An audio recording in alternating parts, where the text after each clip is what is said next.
Pada kali ini, saya akan membahas satu topik yang berhubungan dengan posisi tidur untuk ibu hamil yang baik itu seperti apa. Banyak yang nanya, dok, kalau trimester 1, kedua, dan ketiga, saya boleh tidur berapa jam ya sehari ya? Kalau misalnya ibu hamil sudah tidur di pagi hari, jangan sampai kualitas dan kuantitas tidur di malam hari itu menjadi terganggu. Ya, jadi yang paling penting adalah memang tidur pada malam hari. Pada saat trimester kedua, pada saat perutnya sudah mulai membesar, udah mulai nonjol nih kelihatan. Nah, itu posisi tidur yang disarankan adalah posisi yang lainnya untuk ibu-ibu yang terutama mengalami darah tinggi atau preeklamsi memang disarankan untuk tidur menghadap ke kiri supaya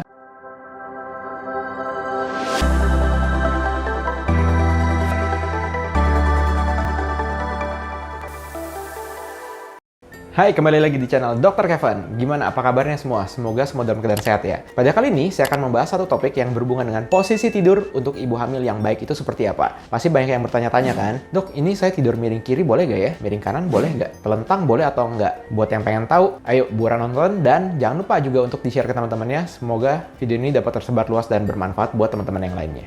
Dan seperti biasa, sebelum saya lanjut, buat kalian yang baru pertama kali ketemu dengan channel Dr. Kevin, jangan lupa untuk klik tombol subscribe-nya dan juga nyalakan loncengnya supaya setiap kali saya upload video baru, kalian langsung dapat notifikasinya.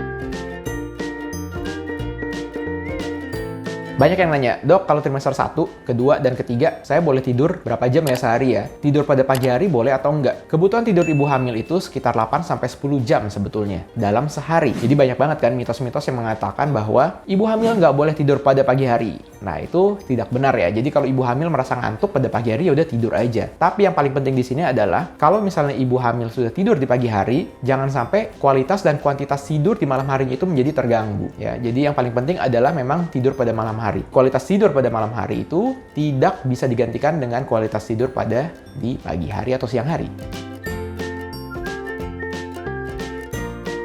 Nah, mengenai masalah tidur itu juga kita harus memperhatikan jumlah jam tidurnya dan kualitas tidurnya. Ada orang-orang yang tidur tapi tidur-tidur ayam doang. Nah, itu tidur ayam itu berarti dia nggak bisa pules tuh ya. Dia cuma tidur tapi pikirannya kemana-mana, terus bentar-bentar bangun. Nah, itu yang dapat mengganggu kualitas tidur pada ibu hamil. Jadi ada yang bilang, ibu hamil itu banyak sekali yang merasakan mimpi buruk. Jadi pada saat bangun, tiba-tiba terpikir tuh kejadian-kejadian yang lalu-lalu.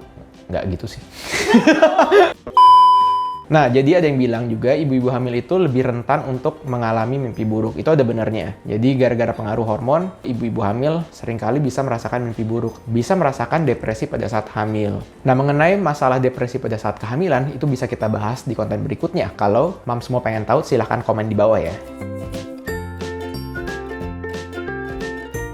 Nah, kita masuk ke dalam posisi-posisi apa saja untuk seorang ibu hamil dapat tidur dengan kualitas yang baik. Yang pertama, posisi tidur memang pada saat trimester 1 itu boleh apa aja. Jadi bebas, seperti ibu yang sebelum hamil. Ya, boleh itu miring kanan, miring kiri, tengkurap pun juga masih boleh. Pada saat trimester kedua, pada saat perutnya sudah mulai membesar, udah mulai nonjol nih kelihatan. Nah, itu posisi tidur yang disarankan adalah tidak menekan perut. Sama juga dengan posisi tidur di trimester ketiga. Tapi yang membedakan di trimester ketiga adalah biasanya ibu-ibu hamil di trimester ketiga sudah merasakan sesak karena rahimnya itu udah mulai mendesak ke atas ke rongga dada. Sehingga pada saat tidur telentang itu dapat menyebabkan tekanan di rongga dada sehingga dapat menyebabkan sesak. Nah, gimana solusinya? Salah satu cara dapat menggunakan bantal. Ya, jadi bantal disandarin, ditumpuk itu 2 atau 3 bantal supaya si ibu ini tidak terlalu telentang. Kalau telentang terlalu lama kayak misalnya pada saat di USG tuh sama dokter. Nah, itu dapat menyebabkan rasa sesak juga buat si ibu yang sedang hamil.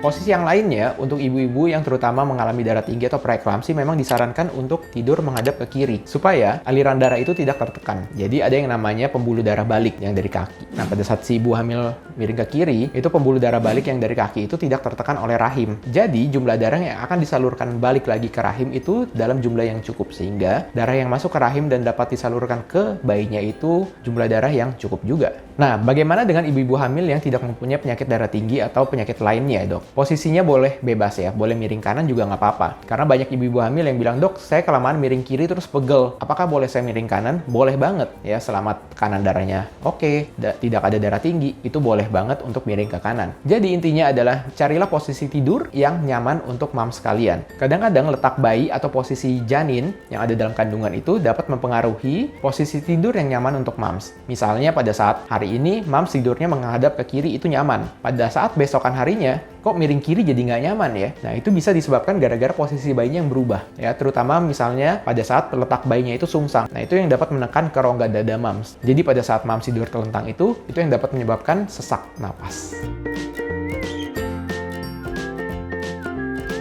Ini ada beberapa tips yang dapat mams lakukan untuk meningkatkan kualitas tidur mams. Yang pertama, carilah aktivitas di siang hari, supaya pada saat malam hari itu mams juga dapat tidur dengan pulas. Jangan dibalik, siangnya tidur, terus malamnya beraktivitas. Nah, itu yang nggak boleh ya. Karena pada saat hamil juga banyak yang bilang, dok malam-malam lapar, sayanya ngemil. Nah, pada saat udah ngemil, nah itu yang akan menyebabkan nanti susah tidur. Yang kedua, atur pola makannya. Kalau misalnya sudah mau tidur, jangan makan, karena itu yang akan dapat menyebabkan gangguan di pencernaannya nanti. Kalau misalnya udah trimester ketiga, itu kan udah mulai naik tuh tadi rahimnya, terus ditambah makanan lagi, nanti jadinya sesek dan begah. Yang ketiga, hindari minum-minuman seperti kafein, yaitu misalnya ada kopi atau teh ya. Nah, itu jangan diminum pada saat malam hari atau udah mau tidur. Nanti jadinya nggak bisa tidur. Apalagi ada beberapa mams yang sangat sensitif terhadap kopi, yang biasanya nggak suka minum kopi atau teh. Nah, terus kali ini coba minum kopi atau teh. Dijamin pasti nggak bisa tidur. Tips yang selanjutnya, mams dapat ikuti senam hamil atau yoga. Ya, prenatal yoga itu juga boleh. Jadi itu sebagai pengganti atau penambah aktivitas mams di siang hari atau sore hari. Intinya, supaya metabolisme dan kalori yang kita makan itu dapat terpakai. Mams juga dapat mencoba untuk mandi air hangat sebelum tidur. Kalau sudah mandi, itu akan lebih segar tuh untuk tidur dibandingkan masih keringet-keringet. Nah, itu akan menyebabkan kok jadi susah tidur ya. Karena metabolisme tubuh mams yang sedang hamil, khususnya di trimester ketiga, itu meningkat. Jadi mams lebih sering merasakan panas. Nah, panas itu dapat menyebabkan mams nanti berkeringat. Oke, sekian dulu konten Dr. Kevin kali ini. Jangan lupa untuk dukung terus channel Dr. Kevin dengan cara klik tombol like, komen, subscribe, serta share ke teman-teman lainnya supaya video ini dapat tersebar luas dan bermanfaat. Saya Dr. Kevin, until tomorrow and stay healthy.